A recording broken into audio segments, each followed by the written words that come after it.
Lincolnshire, with its curving coastline, is home to many hidden treasures. Today, I'm exploring the town of Louth and following its canal all the way to Tetney Lock. My walk will take me from Louth to Tetney, taking in the history of Alvingham and exploring the canal's history as I make my way to the coast. But first, Louth. Set on the edge of the wolds and named after the Anglo-Saxon for a fast-flowing river, Louth is one of Lincolnshire's picturesque market towns. It attracts many visitors who come here for its market and its history.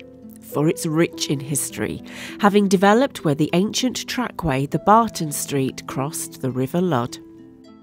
The town is dominated by the steeple of St James Church, which is 290 feet high and was completed in 1515. The church can be traced back to the 12th century, but over the years has undergone various builds. In 1536, the Lincolnshire Rising, which was a reaction against the dissolution of the monasteries, saw its vicar Thomas Kendall and other rebels face execution. Louth is familiar with disaster. In the 1920s, 23 people were drowned when the swollen Ludd burst through town. 4.5 inches of rain fell in 3 hours. Within 20 minutes, the river had risen 15 foot, and the strength of it caused damage to houses, demolished bridges and swept away cars. And I'm on my way to Louth Museum to meet local historian David Robinson to find out more about that night. The flood was also to put an end to the Louth Canal, as we'll learn later. David Robinson, local author and president of the Louth Museum, has written extensively about the floods, and I'm here to meet him. David, the Louth flood then that happened on the 29th of May 1920, I know you've written about it. I mean, it seemed to have a devastating effect on the town, but people were not aware that was going to happen that day, whether there was no warning, was there? Absolutely not at all. The flood arrived from the wolds, about 6.5 inches of water, cut gullies in some of the fields, and there was this young man who was on a carrier's cart, back of a carrier's cart, just crossed Westgate Bridge. Looking to his right, he saw this 12-14 foot wall of water charging across the already flooded fields, and hitting the bridge and throwing the blocks of stone off the bridge into the air. And from there on, and that was about 5 to 5 in the afternoon, it charged through the middle of town, cutting the town in two. There was no communication except the railway embankment. You couldn't, there were no streets that were crossable at all. And people who were not in the town had no idea at all. Was this classed then as a national disaster, what happened? Yes. Yes, the Lord Mayor of London opened a special fund for people to contribute to. Now you might wonder why there are so many photographs. Why are there a lot? There was a by-election due, and the national photographers were there. The stories were in the Monday morning papers, Sunday morning papers, and that's why there are so many. Right. But none except a few of action photographs, the rescue of people from upstairs rooms. If they couldn't get upstairs, they were stuck. There were people in James Street, well, there's one example, where they'd set the table for tea. Now, it was tea time on a Saturday. The room set out for afternoon tea and a little comport with a jam roll on the top. That was floated up to the ceiling. The jam roll stuck to the ceiling while they managed to get out and upstairs. And that jam roll was a late story that came in, but was typical of the depth. Now that means that the whole of a downstairs room was flooded. They were trapped. It's awful because, like you say, there's no warning. It just would have hit you, giving people, like I say, not a lot of time to do anything really, or even probably escape? Well, there were two people, a mother and daughter.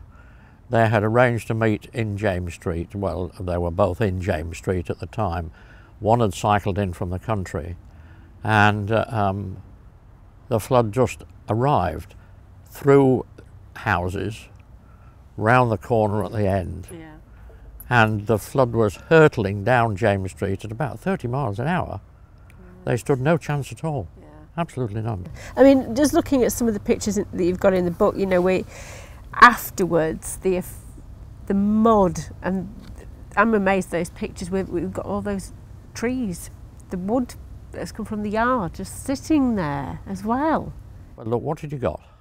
Rubble. You got muddy, chalky water put together in the sun. It dried. It becomes solid concrete.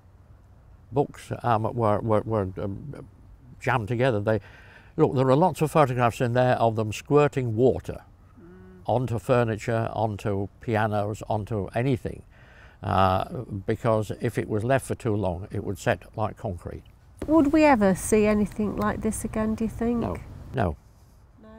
Because the Welton Beck is now crossed by the bypass. Right. It forms a sort of bank across the bypass. I remember the engineers talking to me about it, and I said, well, you've got to build a big hole in it to let the water through, and that regulates it and holds it back. The same applies to the Harrington Beck at the south end of Hubbard's Hills. Right. If they're going to build some defence against the reservoir, against the water, they can create a reservoir, and that's what's needed. Reservoirs beyond the edge of town. Right, okay. It's fascinating, but very tragic what happened, and obviously it's left, you know, that impression on the town, hasn't it? Well, there is a memorial to all the people who died up at the cemetery, which has got all the names and the dates and so on. Yes, there was the immediate problem of finding the dead people, taking care of those who survived before they could begin to think about rebuilding at all. Thank you ever so much for talking to us about it. Thank you. The market town boasts many buildings of fine Georgian architecture, most notably seen in Westgate. Someone once told me you've made it if you live down here. A market has been present in the town for centuries, and it's still as popular today as ever. There were many coach houses in the town. One of them was the Mason's Arms in the Corn Market, with coaches leaving here for all the major towns. And the street names reflect the areas working past. One area was called Butcher's Market, as it was where beasts were slaughtered, and the name can still be seen in the adjoining streets. And Louth's Danish past can also be seen in the many street name endings: gate, Scandinavian gata, meaning street. Many famous people have said to have frequented the town, including in 1643 Oliver Cromwell, who is said to have stayed in this building on his way to the Battle of Winsby. And the legendary poet Lord Byron of Mad, Bad and Dangerous fame once stayed at this manor house, and the stables are said to be haunted by the spirit of an old groom.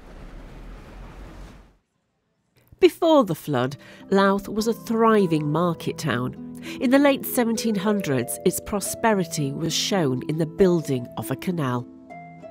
The Louth Navigation Canal ran from the town to Tetney, a total of 11 miles with 8 locks. It cost £28,000, and there were regular sailings to Hull and London. Wool and corn played a leading role in the town's economy and growth.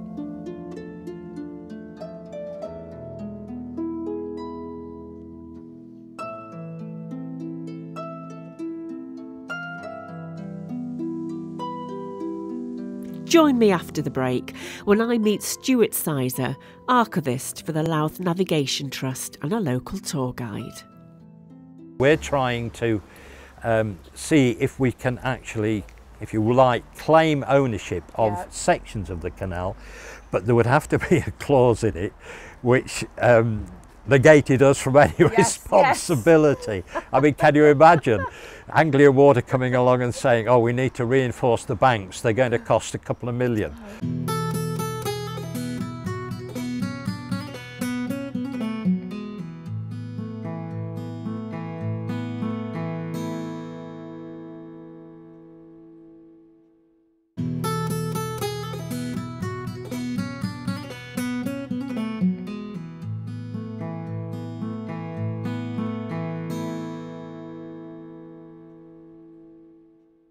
Lincolnshire, with its curving coastline, is home to many hidden treasures. Today I'm exploring the town of Louth and following its canal to Tetney Lock. And I'm here to meet Stuart Sizer, archivist for the Louth Navigation Trust and a local tour guide. The floods we've heard about, what effect did they actually have on the canal? They had a dramatic effect. It was 1920, 29th of May. What had happened, of course, we'd had the First World War, which we're commemorating this year, 100 years. That had had a devastating effect on trade within the canal, and movement out of the canal of goods had almost dropped to zero. Stuff coming in as well. Very, very little was happening down there. The war, as I said, had played this dramatic part. And then the flood. Now, the flood really was more of a tsunami.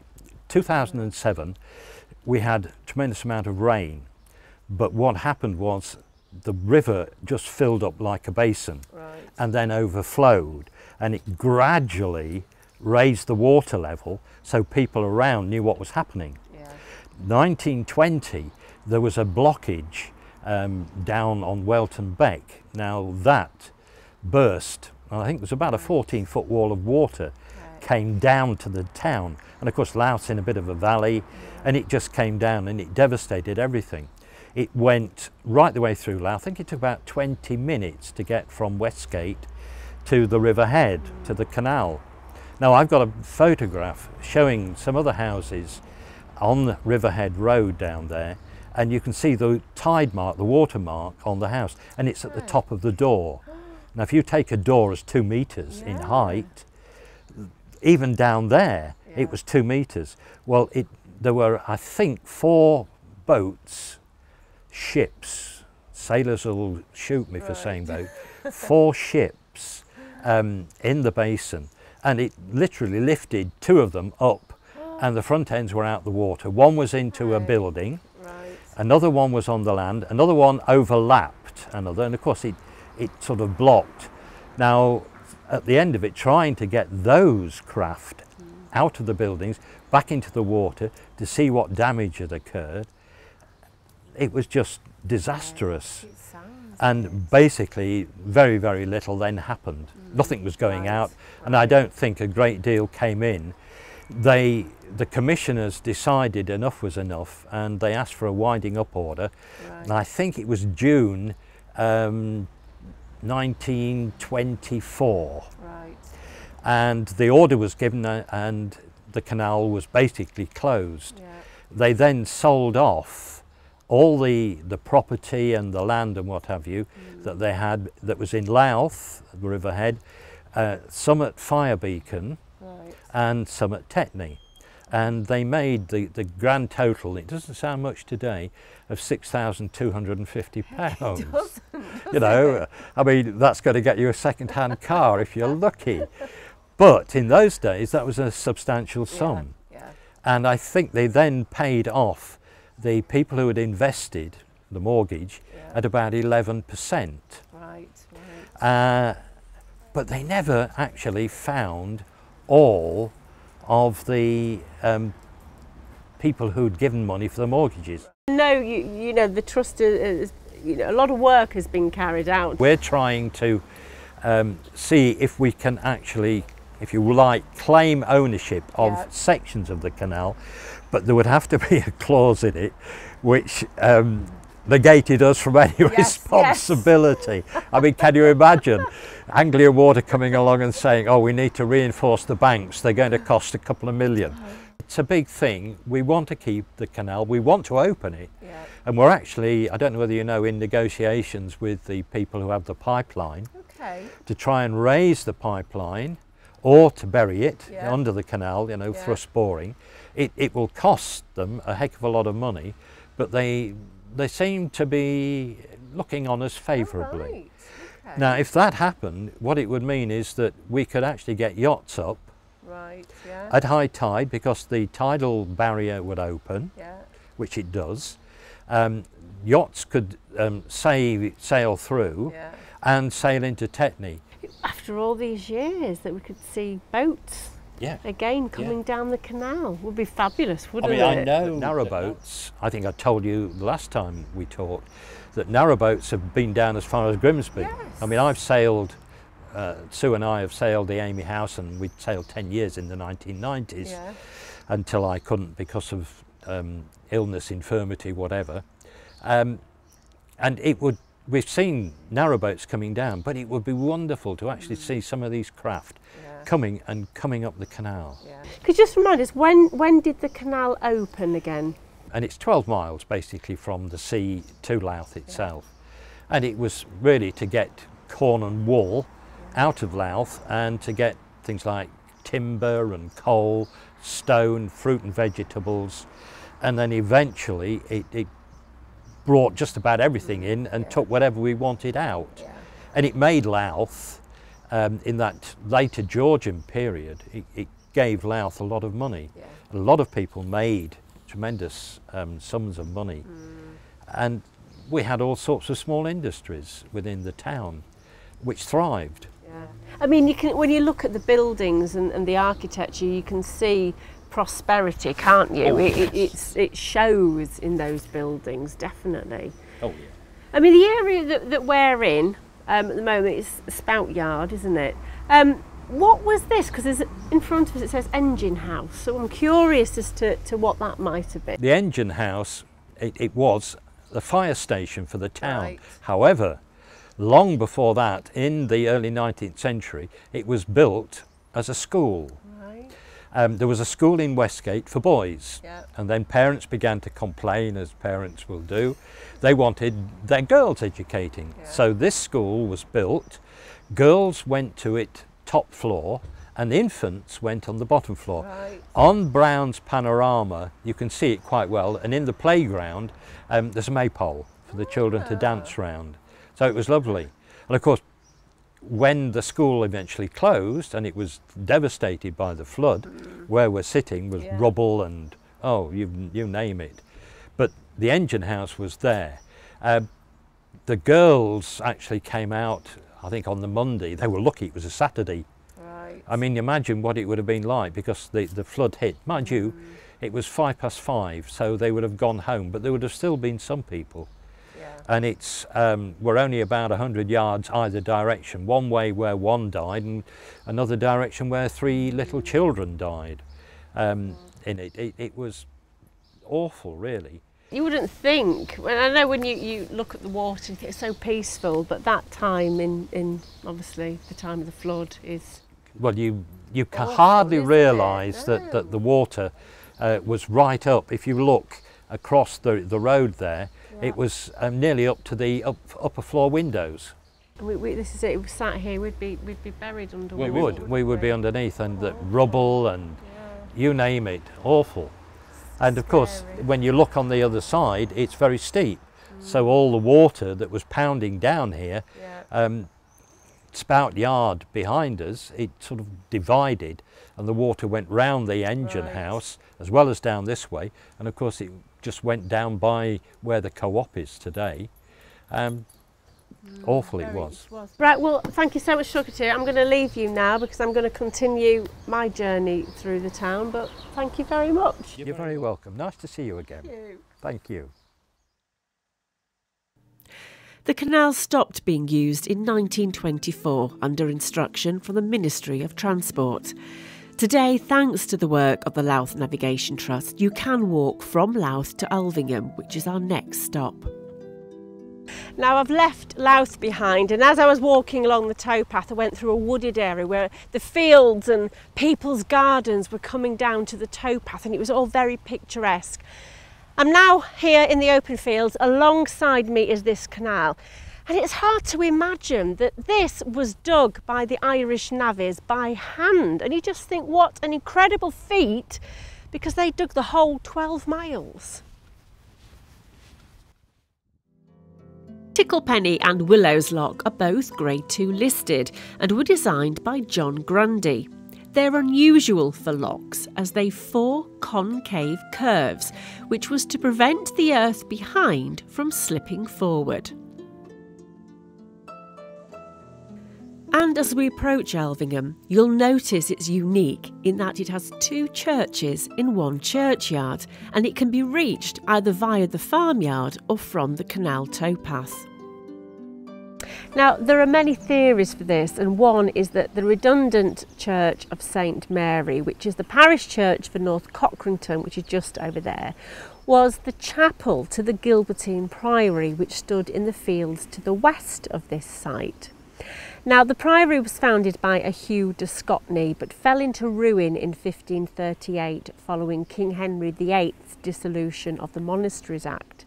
But in 1376, the priory had 1 prior, 7 canons, 29 nuns and 11 sisters, and was one of the many Lincolnshire religious houses to supply wool.